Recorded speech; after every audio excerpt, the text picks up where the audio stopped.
Madam, ನಾನು 2 ಡೇಸಿಂದ ಕಿಲಾಂಡೇಶ್ವರಿ ಅವ್ರನ್ನ contact ಮಾಡೋಕ್ಕೆ ಟ್ರೈ ಮಾಡ್ತಾ ಇದ್ದೀನಿ. ನಾಟ್ ರೀಚಬಲ್ ಬರ್ತಾ ಇದೆ. ಅವರು ಊರಿಂದ ಯಾವಾಗ ಬರ್ತಾರೆ? ಏನಾದರೂ ಅಪ್ಡೇಟ್ ಸಿಗ್ತಾ? ಹೌದು ಸರ್, ಅವ್ರ ಹಸ್ಬೆಂಡ್ಗೇನೋ ಮೇಜರ್ ಆಪರೇಷನ್ ಆಗಬೇಕಿತ್ತಂತೆ.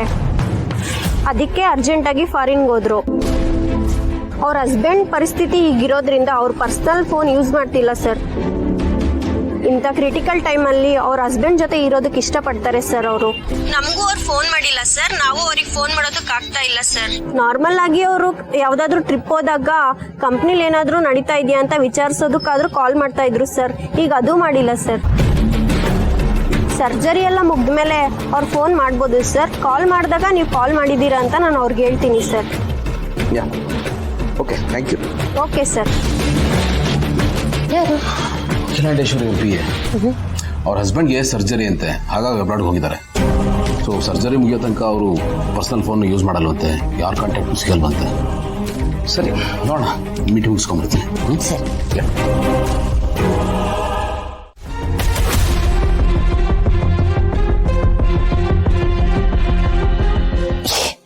ಏನ್ ಮಾತಾಡ್ತಿದೆಮ್ಮ ನೀನು? ಹೌದು ಭೂಮಿ, ಈ ಸಲ ಮಹಿಮಾ ಪ್ರೆಗ್ನೆಂಟ್ ಆದಾಗಿಂದ ಗಂಡು ಮಗು ಆದರೆ ಅದು ಆಕಾಶ್ ಥರ ಇರಬೇಕು, ಹೆಣ್ಮಗು ಆದರೆ ಮಿಂಚು ಥರ ಇರಬೇಕು ಅಂತ ತುಂಬ ಆಸೆ ಪಟ್ಟಿದ್ಲು.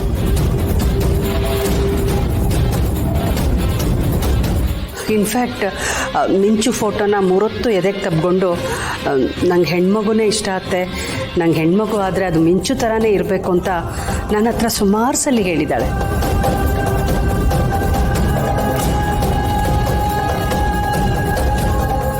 ಏನೋ ಗೊತ್ತಿಲ್ಲ ಭೂಮಿ, ಅವಳು ಮಿಂಚುನ ತುಂಬ ಹಚ್ಕೊಂಡ್ಬಿಟ್ಟಿದ್ದಾಳೆ. ಎದ್ರೆ ನಿಂತರೆ ಅವಳಿಗೆ ಮಿಂಚುದೇ ಜ್ಞಾನ. ಅವಳು ಮಿಂಚುನ ತುಂಬ ಇಷ್ಟಪಡ್ತಾಳೆ ಭೂಮಿ. ಅದಕ್ಕೆ ನಿಮ್ಮಿಬ್ಬರನ್ನು ಕೇಳ್ಕೊತಾ ಇದ್ದೀನಿ, ದಯವಿಟ್ಟು ಮಿಂಚುನ ಅವಳಿಗೆ ಕೊಟ್ಬಿಡಿ ಅಂತ.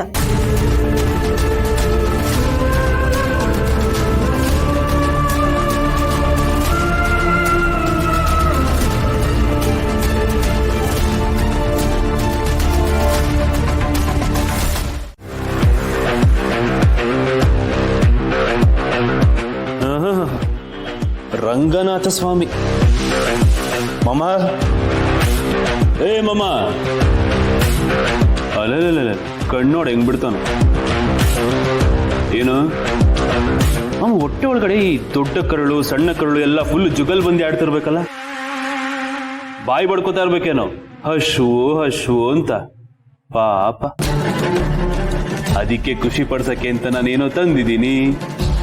ಏನ್ ಗೊತ್ತಾ?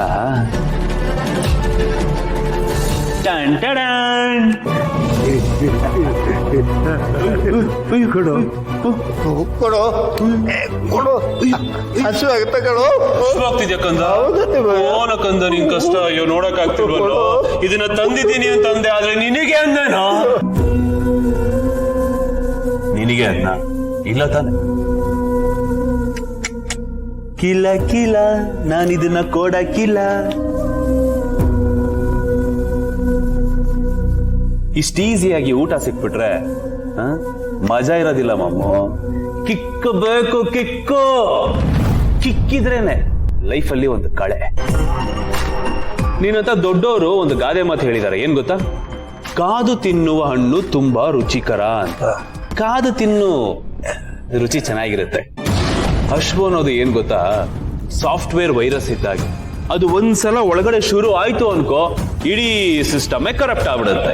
ಆ ಹಸುವನ್ನು ನೀಗ್ಸೋದಕ್ಕೋಸ್ಕರ ಮನುಷ್ಯ ತನ್ನ ಹಣ ಆಸ್ತಿ ಅಷ್ಟೇ ಯಾಕೆ ಮಾನ ಮರ್ಯಾದೆ ಬಿಟ್ಕೊಡಕ್ಕೂ ರೆಡಿ ಆಗ್ಬಿಡ್ತಾನೆ. ಅಷ್ಟು ಕಾಟ ಕೊಡುತ್ತೆ ಬಡ್ಡಿ ಮಗೊಂದು ಹಶ್ವು ಅನ್ನೋದು. ಆದ್ರೆ ನೀನಿದ್ಯಲ್ಲ, ನೀನು ಕ್ರಿಮಿ, ಬಾಯಿ ಬಿಟ್ಟು ಒಂದೇ ಒಂದು ಸತ್ಯ ಹೇಳಕ್ಕೂ ಹಿಂದೆ ಮುಂದೆ ನೋಡ್ತಾ ಇದೆಯಲ್ಲ, ಎಷ್ಟಿರಬೇಡ ನಿನಗೆ. ಕರಗಿಸ್ತೀನಿ, ಎಲ್ಲ ಕರಗಿಸ್ತೀನಿ. ನೋಡು ಮಮ್ಮ, ಈಗ್ಲೂ ಹೇಳ್ತಾ ಇದೀನಿ, ಕಾಲ ಮಿಂಚಿಲ್ಲ. ಮನ್ಸಿನ ಮಾತು ಕೇಳ್ಬೇಡಪ್ಪ. ದೇವ್ರು ಕೊಟ್ಟಿದ್ದನಲ್ಲ ಐತಲೆ, ಅದನ್ನ ಉಪಯೋಗಿಸು. ಸತ್ಯ ಬಾಯ್ ಬಿಡು, ಈ ಪಾರ್ಸಲ್ ಹಂಗೆ ಸೀದಾ ನಿನ್ನ ಎದುರುಗಡೆ ಬರುತ್ತೆ.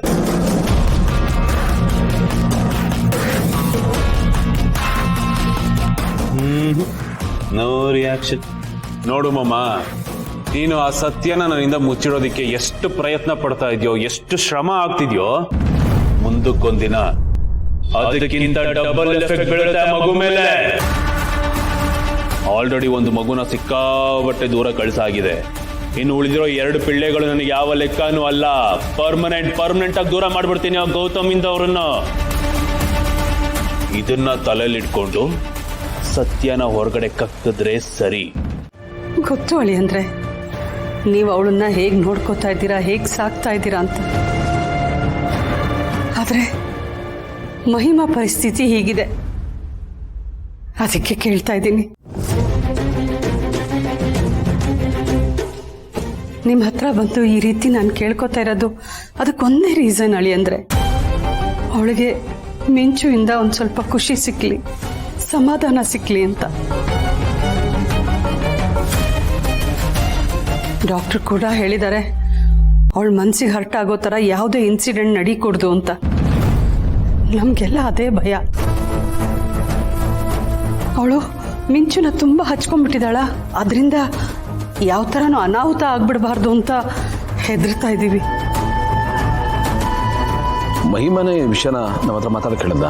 ಇಲ್ಲ ಅಳಿ ಅಂದ್ರೆ ಅವಳು ಬಾಯಿ ಬಿಟ್ಟು ನನ್ನ ಹತ್ರ ಏನೂ ಹೇಳಿಲ್ಲ. ಆದರೆ ಅವಳು 3 ಹೊತ್ತು ಮಿಂಚು ಫೋಟೋನ ಎದೆಗೆ ಹಾಕ್ಕೊಂಡಿರೋ ರೀತಿ, ಅವಳು ತಳಮಳ, ಅದನ್ನೆಲ್ಲ ನೋಡಿ ನನಗೆ ಅನಿಸ್ತು. ಆದರೂ ಸಾಧ್ಯ ಇಲ್ಲ ಅತ್ತೆ.